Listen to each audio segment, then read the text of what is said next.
We are streaming live and you are all set. Thank you. Okay. Thank you. I will call the Finance and Administration Committee meeting to order. Thank you all for the flexibility today. I'm sorry I had some things come up with work, but we are making it on time today. With that, I will move to item number 2, supplemental resolution appropriating additional $16,000 to the town clerk. I think Mr. Town Manager is my first time doing this with you. I know. Thank you. Good evening, Chairman Sweeney and council members.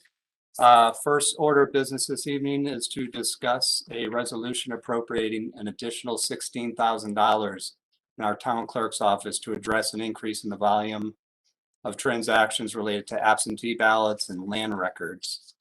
This appropriation will actually involve moving $16,000 from the mortgage electronic registration system account, which has a revenue to support this, and allocate $14,500 to temporary payroll and $1,500 to office supplies.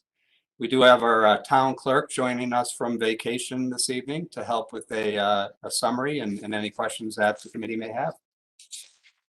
Good evening, Missy. Thank you. As the background information that I supplied stated, we've had some turnover in our assistant position, and that has created the use of part-time staff in a significant way these last year and a half, actually, because even though we had one assistant resign this year, we had one resign the year before. The other issue is trying to get part-timers. We've had a really difficult time. We've been very fortunate to have 2 retired town clerks or town clerk staff people assist us, but they are planning to leave by the end of this year. So in order to better plan, I'm going to have to bring on another part-time assistant to just help us through the election. We also have a primary in August, and assistance with the general high volume that we've been dealing with our land recordings. Are there any questions? I have no questions. Reviewed everything earlier. Looks great. And looks almost as comfortable as the cafe that you're sitting in. It's actually a B&B, but somewhere in the metaverse is our town clerk. But no, I don't. I have no further questions. Mr. Davidoff doesn't look like you do either. So with that, we will move on to item B, Mr. Manager. Thank you, Chairman Sweeney. Rick Ledwith, acting town manager. This ordinance would provide a tax exemption for vehicles equipped or modified for the purpose of transporting medically incapacitated persons, or be the primary means of transportation for a person with disabilities. We do have our Deputy Corporation Counsel Gina Verano, as well as our assessor Joe Dakers on the call this evening, and they will be able to provide a brief summary and again help with any questions that the committee had. Joe, do you want to take it from here, or Gina? I'll be happy to. Unless Gina has some comments. No, I could just start off by introducing the ordinance. So the ordinance already exists. The only change that we're making to the ordinance itself is in Part C, which is an extension of the time period to apply for the exemption. So instead of 30 days, it's going to be extended to 120 days. So it's that one minor change to the ordinance. And I'll turn it over to Joe to explain the reason why we're looking for that amendment.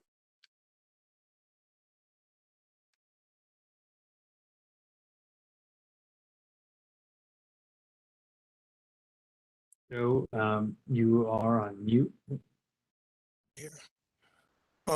Good evening, Mr. Chairman and members of the Finance and Administration Committee.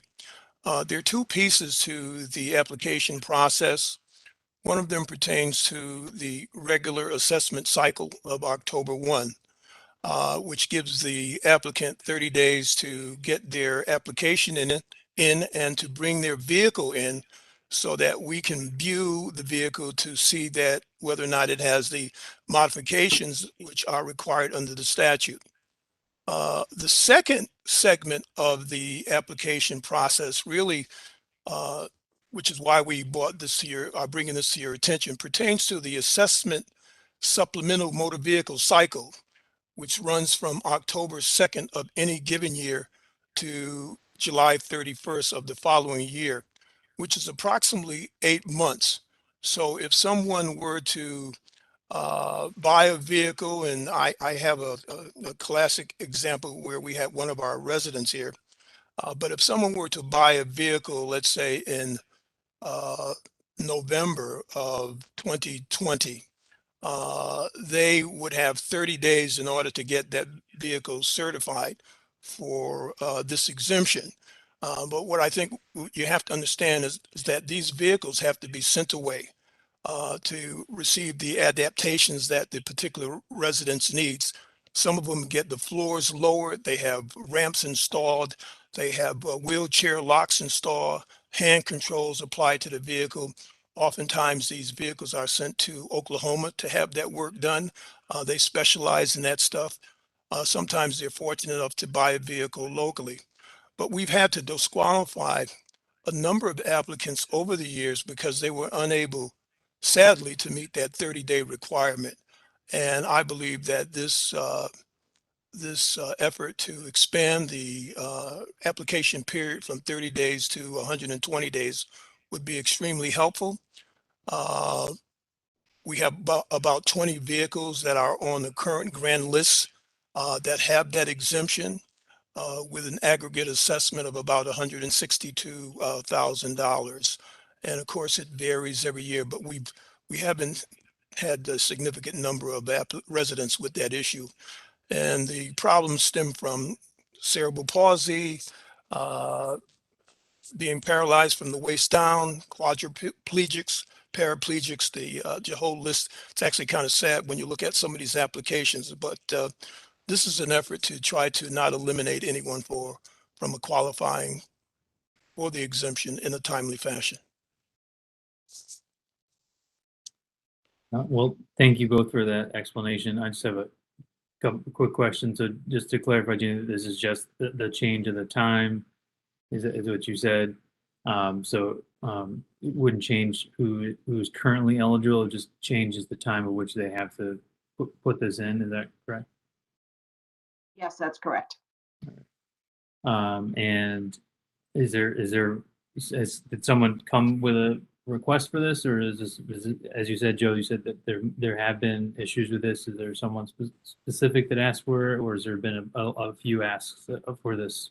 Well, we've had a number of residents over the years who were denied the exemption for the assessment period that they were seeking it because they were outside of the application period, which is 30 days. And again, I don't really believe that this was fully contemplated when the ordinance was adopted in terms of how long it takes some of these residents to get these vehicles modified. To have that done and to have those vehicles brought back to us within 30 days is challenging. And so you find this more of a residential for individual residents more than this. It also seems as if this would accommodate healthcare providers and nursing homes and senior facilities that have similar that have vehicles that fall into that category. Is that right? Well, that's a good point, Mr. Chairman. It does not really deal with or address vehicles for hire. So if you are a vehicle for hire, you will not qualify for this exemption. This is solely for residents who have the need to have some level of mobility, and they get their personal vehicles adapted to have these accommodations, and that's it. We also have some nonprofit ambulances, but they don't qualify under the statute. Okay. I have no further questions, Mr. Devo. All right. Let's keep on rolling. We'll move to item number 4, the financial services report. Mr. Thank you, Privatera. Chairman Sweeney. Rick Ledwith, Acting Town Manager. Our CFO, Peter Privatera, has provided an update of operating results through the first 6 months of the fiscal year. And I will turn things over to Mr. Privatera to provide an overview of the positive results so far. Go ahead, Peter. Thank you, Rick. Good evening, everyone. Pete Privatera, Finance Director. The first 6 months, we're projecting a slight surplus of $188,268.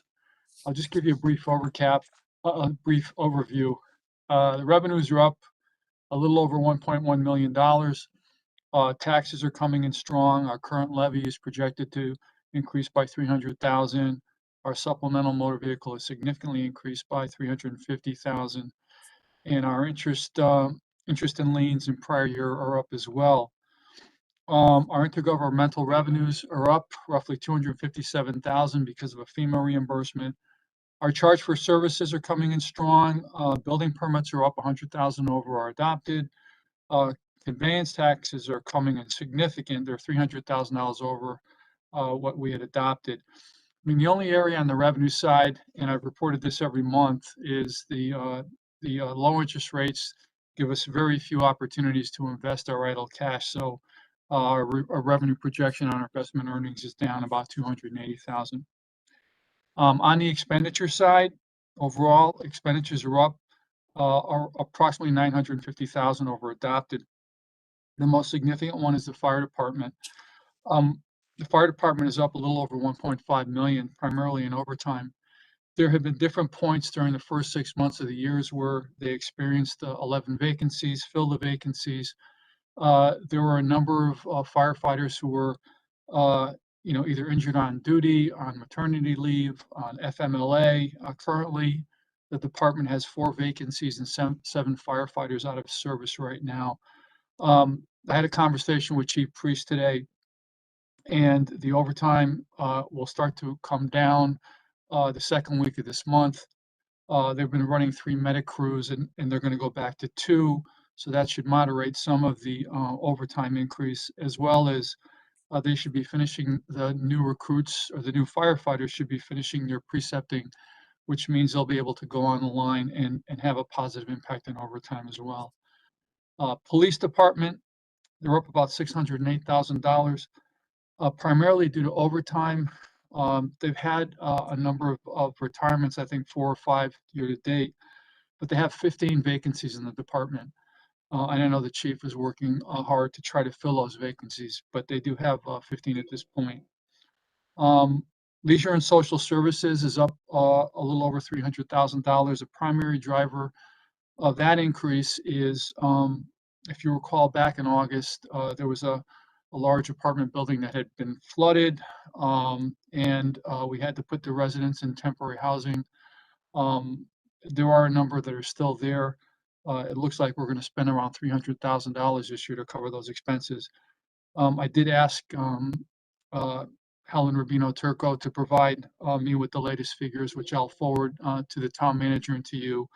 But there are some families that are still out there that haven't been placed. If you recall, I mentioned the last time that when we adopted the budget, all of the wage increases, the multi-year wage increases were in contingency. In this report, we're showing them in the operating departments, so we're showing a large decrease in contingency. So the non-departmental budget is down almost $1.7 million. 1.3 million of that is because of the distribution of the wage increases. We also had a decrease of about $245,000 in reduction due to a lower number of buses that were running for non-public safety schools, private schools. And we had a few other adjustments in that area. And the Board of Ed was projecting $100,000 reduction or surplus in their budget. So all in all, I think it's, we're in a good position to manage this budget. I had a conversation with the revenue collector today. At the end of the second collection, taxes continue to come in strong. My expectation is that we'll still collect at 99.3 in that range for the course of the year.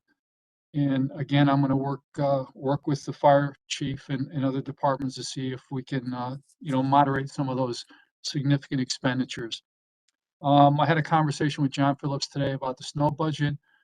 John assures me that even though we had a big blizzard, this is an average snow year. He's had, I think, 11 events, primarily sending trucks out to treat the streets when there's been a rain and a freeze over.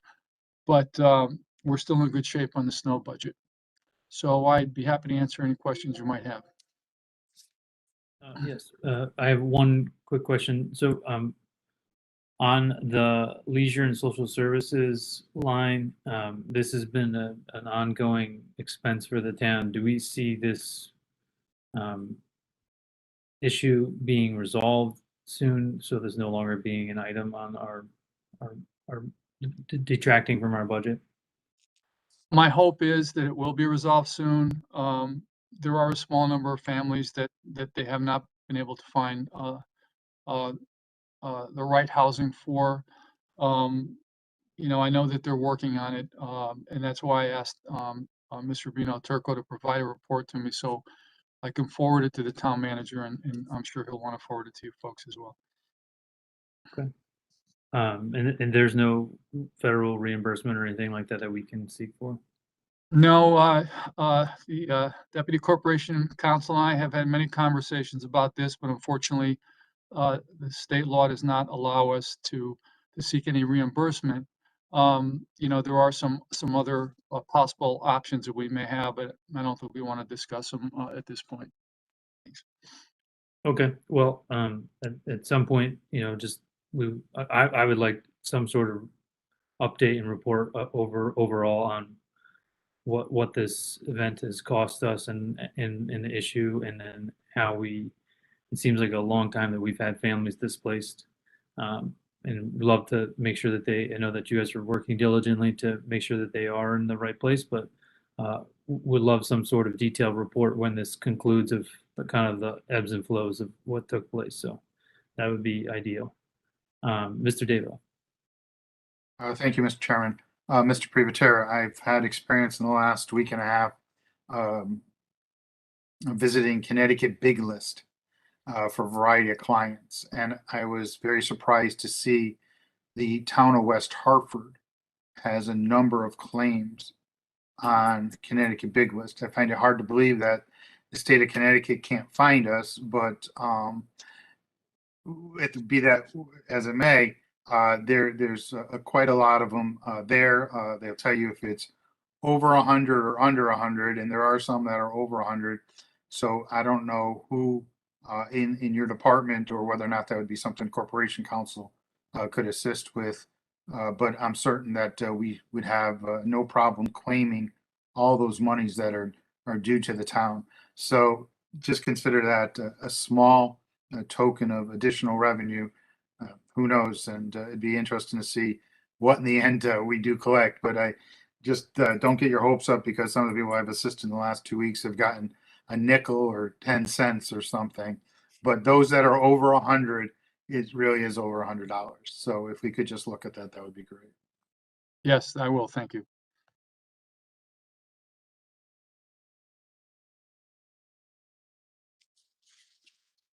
Mary, do you have any questions? No, I'm good at this point. Thank you. But my screen's out because I went to the eye doctor and had my pupils dilated, and the lights are still really bothering me. But in any event, one thing I'd like to look at a little bit closer at some point when appropriate is I understand the need for overtime in our public safety departments. But can we just make sure with the rotation of how the overtime goes that it's not just being used by the most senior and then going into their pensions? I'd like to kind of get my arms around that a little bit to see if there's any future impact. beyond the current expense of the overtime. Thank you. Thank you for that, Mary. Chairman Sweeney, Rick Ledwith, acting town manager, not acting director. To Councilor Fay's request, we can certainly take a look at that. We do have, most of our contracts do have overtime equalization language within the contract that requires everyone to have access to the overtime equally.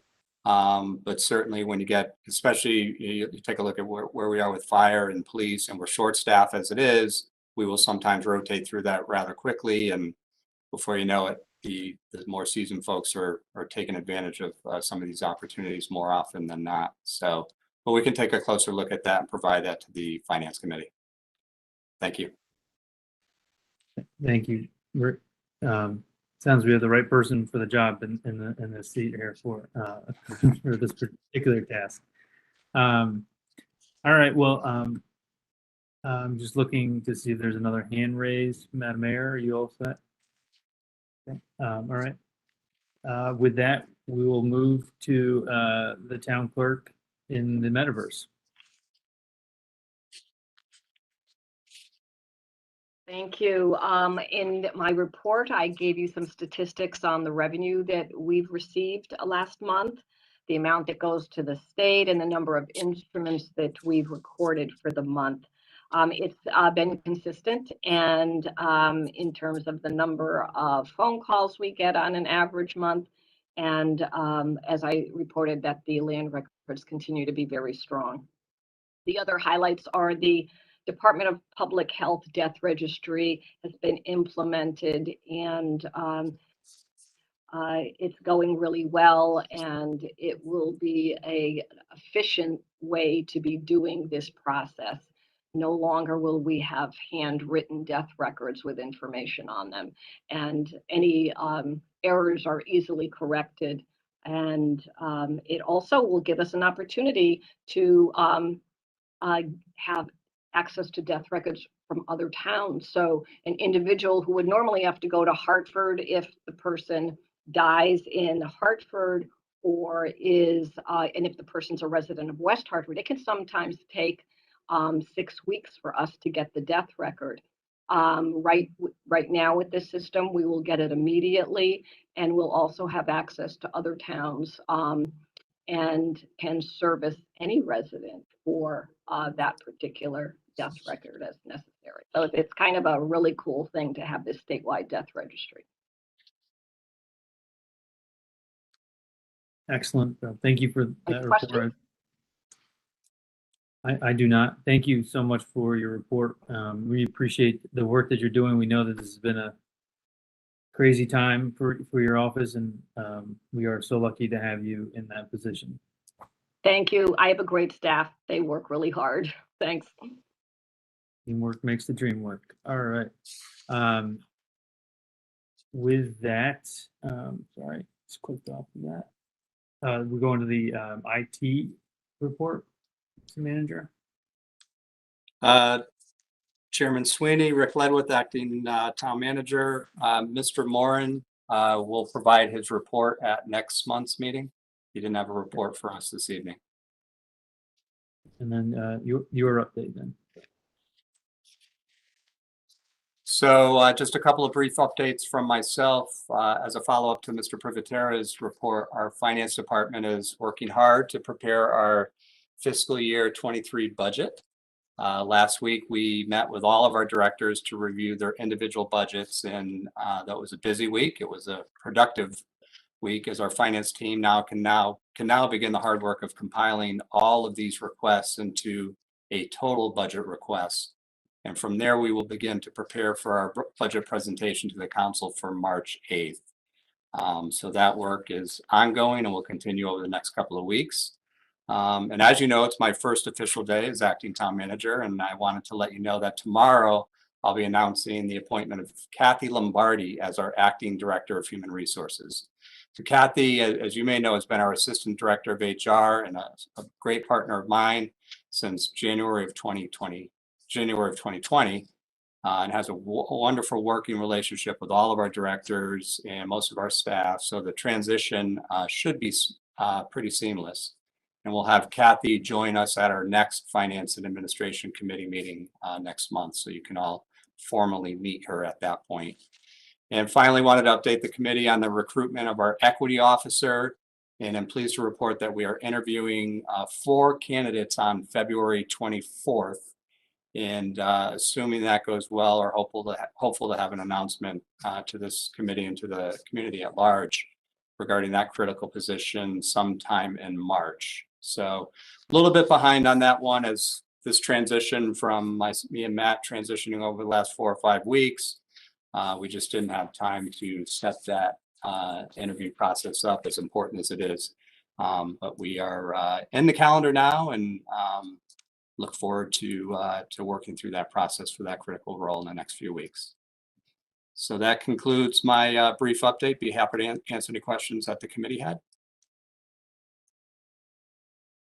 I have no further questions, Mr. Davidoff, Ms. Fay. All right, excellent. Look at this. Yeah. You got good Efficient. juju here, Mr. Manager. Let's keep it going.